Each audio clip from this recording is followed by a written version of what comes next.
আসসালামু আলাইকুম ষষ্ঠ শ্রেণীর প্রিয় শিক্ষার্থী বন্ধুরা, আশা করি তোমরা সবাই ভালো আছো। আজকে আমি তোমাদের লিসন হচ্ছে 6.1, লিসন হচ্ছে 6.1, পেজ নাম্বার হচ্ছে 43 এবং 44, অর্থাৎ 43 এবং 44 পৃষ্ঠার যে লিসন আছে 6.1 6.1, সেই লিসনটা আমি আজকে আলোচনা করব। তো আমাদের যে হিস্টোরিটা আছে এখানে, সেই হিস্টোরিটার নাম হচ্ছে দ্য মিসিং 10th ম্যান, অর্থাৎ হচ্ছে 10th ম্যান মানে হচ্ছে 10তম মানুষটি। ঠিক আছে, 10তম মানুষটি, দ্য মিসিং মানে হচ্ছে এখানে হারিয়ে যাওয়া। ঠিক আছে, তাহলে দ্য মিসিং 10th ম্যান মানে হচ্ছে যে 10তম মানুষটি হারিয়ে যাওয়া, এটাই অর্থ গল্পটির।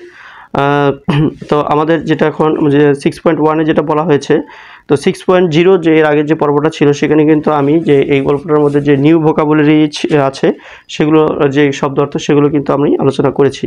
তো এখন আমি হচ্ছে 6.1 আলোচনা করব, এবং এখানে 6.1-এ আমাদের যেটা বলা হয়েছে সেটা হচ্ছে রিড দ্য হিস্টোরি, গল্পটি পড়ো, দেন তারপর ডিসকাস দ্য অ্যান্সার, যে উত্তরগুলো, discuss the answer of the following question, অর্থাৎ নিচে কিছু প্রশ্ন আছে, সেই প্রশ্নের উত্তরগুলো কি করবে, আলোচনা করবে।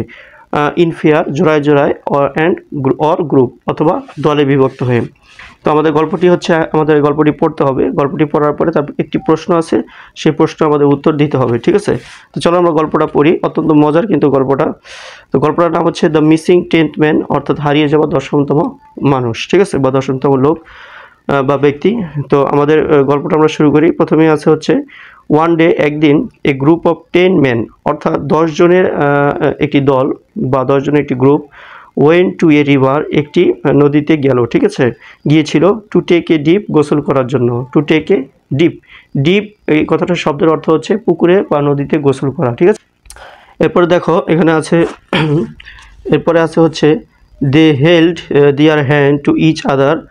তারপর কি হচ্ছে, কি বলা হয়েছে এখানে হচ্ছে তারা প্রত্যেকেই তাদের যে হাত আছে সেটা ধরেছিল, ওয়াইল যখন, টেকিং দ্য ডিপ, যখন তারা পুকুরে, যখন তারা নদীতে গোসল করছিল, তখন তারা প্রত্যেকেই তাদের হাত ধরেছিল। ঠিক আছে, আচ্ছা, এরপরে বলছে বাট দে সামহাউ ফরগট, কিন্তু যে কোনোভাবে তারা ভুলে গেল। ফরগট মানে ভুলে যাওয়া, সামহাউ মানে হচ্ছে যে কোনোভাবে তারা ভুলে গেল। কি ভুলে গেল, টু হোল্ড হ্যান্ডস, অর্থাৎ হাতগুলো যে ধরেছিল সেই হাত ধরে থাকাটা সে যে কোনোভাবে তারা ভুলে গেল।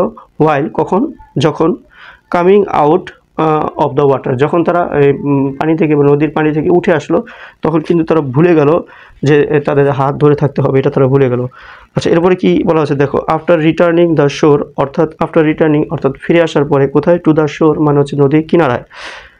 এখানে একটি নাম বলা আছে, এরপরে Ratin Babu, one of the senior man asked, Ratin Babu, তাদের মধ্যে সবচেয়ে বয়োজ্যেষ্ঠ যে ব্যক্তি আছে সে প্রশ্ন করলো, have we all cross the river safely, have we all cross, আমরা কি সবাই পার হয়ে গেছি, রিভার সেফলি, নদীটা নিরাপদে, আমরা কি নদীটা নিরাপদে সবাই পার হতে পেরেছি।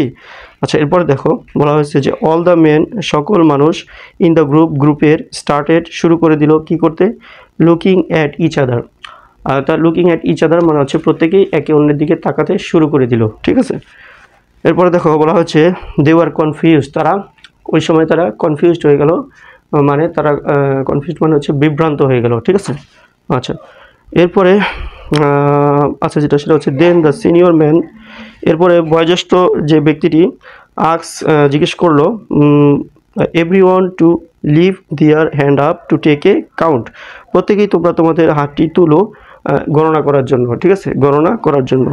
এরপরে হি স্টার্টেড কাউন্টিং, তারপরে সে গণনা করা শুরু করলো, ইচ পারসন, প্রত্যেক ব্যক্তিকে, and the count stop at night, এবং গণনা 9 গিয়ে শেষ হয়ে গেল, গণনা 9 গিয়ে শেষ হয়ে গেল। থিঙ্কিং দ্যাট, সে ভাবলো যে ওয়ান ম্যান ওয়াজ মিসিং, একজন মানুষ হারিয়ে গেছে। All the man started screaming, all the man started, সকল মানুষ শুরু করলো কি, স্ক্রিমিং, চিৎকার করতে শুরু করলো। এরপরে স্ক্রিমিং মানে চিৎকার করা।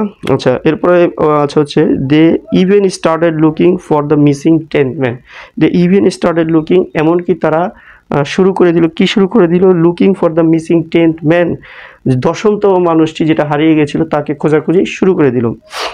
এরপরে দে ওয়েন্ট অন, তারা they went on with each person counting man up to 9, এবং তারা প্রত্যেকে যখন গণনা করলো সবাই কিন্তু 9 পেল, সবাই 9 পেল। এরপরে বলা হচ্ছে and missing the 10th man, এবং সবাই 10তম মানুষটি খুঁজে পেল না।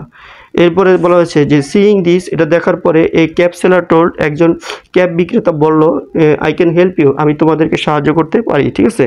হি gave a cab to each man, সে প্রত্যেক মানুষকে একটি করে ক্যাব দিল। অ্যান্ড আস্ক দেম, এবং তাদেরকে বলল টু ওয়্যার ইট, এটা পরিধান করো, এটা পরো। The man were confuse, the man were confused, প্রত্যেক মানুষই কিন্তু the man were confused as to what was happening, সেখানে যেটা ঘটেছিল প্রত্যেক মানুষই কিন্তু বিভ্রান্ত অবস্থায় ছিল। তারপরে দ্য সেলার আস্কড, বিক্রেতা বলল the senior man to gather all cab, the seller asked, অর্থাৎ বিক্রেতা বলল টু দ্য সিনিয়র ম্যান, অর্থাৎ যে বয়োজ্যেষ্ঠ যে ব্যক্তিটি ছিল তাকে বলল two gather all the cabs, সবগুলো যে ক্যাব তাদেরকে প্রত্যেককে পড়তে দেওয়া হয়েছিল সেই সবগুলো ক্যাব একসাথে এক জায়গায় নিয়ে আসো, ইনক্লুডিং হিজ অন, অর্থাৎ তারটা সহ। অ্যান্ড কাউন্ট দেম অল, এবং তাদের সকলকে তোমরা গণনা করো। এভরি ওয়ান ওয়াজ হ্যাপি, সবাই সব খুশি হলো টু সি, এটা দেখে যে 10 ক্যাবস, অর্থাৎ সবগুলো ক্যাব যখন একত্রে নিয়ে আসা হলো তখন তারা কিন্তু 10টা ক্যাবই পেলো, এবং এটা দেখে সবাই খুব খুশি হলো। That means no one was missing after all, তার মানে অবশেষে কেউই কেউই হারিয়ে যায়নি। আচ্ছা, এরপরে বলা হচ্ছে the silly man thank the seller for his help, the silly man, বোকা মানুষটি ধন্যবাদ দিল to the seller for his help, অর্থাৎ যে ক্যাব বিক্রেতা আছে তাকে সাহায্য করার জন্য ক্যাব বিক্রেতাকে সিলিম্যান মানে যে বোকা মানুষটি সে কী করলো, ধন্যবাদ জানালো। আচ্ছা, to find their missing member, তাদের যে হারানো সদস্যটি ছিল তাকে খোঁজার জন্য। And believe it to be a magic, এবং এটাকে মনে করলো এটা একটি ম্যাজিক, ঠিক আছে। এরপরে আমাদের মূল যে কাজ সেটা হচ্ছে, দেখো এখানে একটা প্রশ্ন আছে এবং এই প্রশ্নের আমাদের উত্তর দিতে হবে। প্রশ্নটি হচ্ছে হোয়াট ওয়াজ রিয়েলি হ্যাপেন, আসলে কি ঘটেছিল। Why did the result come to 9 when they counted each of them, অর্থাৎ যখন তারা প্রত্যেকেই গণনা করলো কেন ফলাফল 9 হলো। তো আমরা অ্যান্সারটি এভাবে করবো, দেখো ফুলিশনেস হ্যাজ রিয়েলি হ্যাপেন্ড, এটা আমি এখানে লিখেছি। দেখো প্রশ্নটা আমি আবারও বলছি, প্রশ্নটা হচ্ছে হোয়াট হ্যাজ রিয়েলি হ্যাপেন, আসলে কি ঘটেছিল।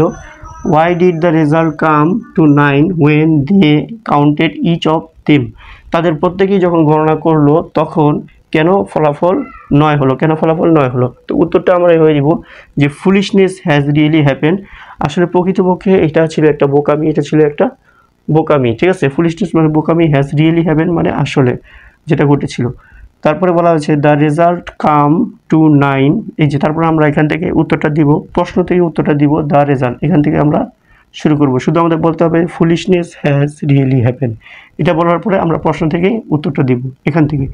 দ্য রেজাল্ট কাম, এই যে আমরা লিখলাম the result come to 9 when they counted each of them, ঠিক আছে। এরপরে আমরা বিকজ বলবো, কেন, কারণ আমাদের প্রশ্নটা শুরু হচ্ছিল হোয়াই দিয়ে, যখন হোয়াই দিয়ে প্রশ্ন করবে তখন আমরা শেষে বিকজ বলবো। অর্থাৎ the result come to 9 when they counted each of them, তারা যখন প্রত্যেকে গণনা করলো তখন ফলাফল 9 আসলো, বিকজ কারণ। এখন আমরা মূল কারণটা বলবো, because everybody was counting without himself, because কারণ এভরিবডি ওয়াজ কাউন্টিং, প্রত্যেকেই গণনা করেছিল উইদাউট হিমসেলফ, তাকে ছাড়া, প্রত্যেকেই তাকে ছাড়া গণনা করেছিল। এই যে তাকে যে নিজেকে ছাড়া যে গণনা করলো, এখানে কিন্তু একজন মানুষ কমে গেল, 10টা মানুষ থাকার সত্ত্বেও কিন্তু আমরা ফলাফল 9 পেয়েছি, কারণ আমি নিজেকেই গুনিনি, কারণ যে গণনা করেছে সে নিজেকেই গুনে নাই, এজন্যই কিন্তু তারা প্রত্যেকের ফলাফল 9 এসেছিল। তো আশা করি বন্ধুরা তোমরা বিষয়টা বুঝতে পেরেছো। তো এরপরে আমরা যে 6.2 নিয়ে আলোচনা করবো এর পর্বে, আশা করি তোমরা এটা 6.1টা ভালোভাবে বুঝতে পেরেছো। আমি এখানে বিদায় নিচ্ছি, সবাই ভালো থাকবে, সুস্থ থাকবে, আসসালামু আলাইকুম।